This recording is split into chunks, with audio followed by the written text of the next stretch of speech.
ओम साई राम। आजिर साई संदेश रे बाबा कहउछंती तू चिंता करनी, मु तो कथा सबू जानी।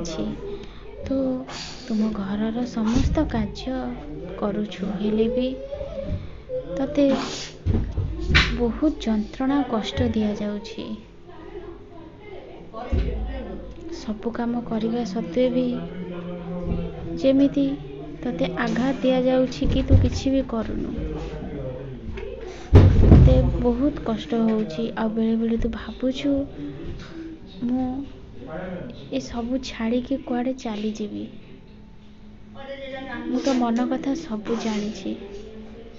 तोर तो बाबा ऊपर भरोसा अछि ना? मु जानी तू तो बाबा को बहुत विश्वास करू। आ सबु बेले भाबु जे जहाँ होउछि मो बाबा को इच्छा रे ही होउछि। चिंता करनी, सबु किछि बहुत जल्दी परिवर्तन हो जिवो। आउ तते जो माने कष्ट आघात देइचंती से माने ताको कर्मर फल निश्चित भोग करबा को जाउछंती। तू देखे कौन आगो को हेउछि, जिए जेमिति कर्म करिवो ताकू तार कर्म अनुसार निश्चित फल मिलिवो। तू से सब मनर भूली जा।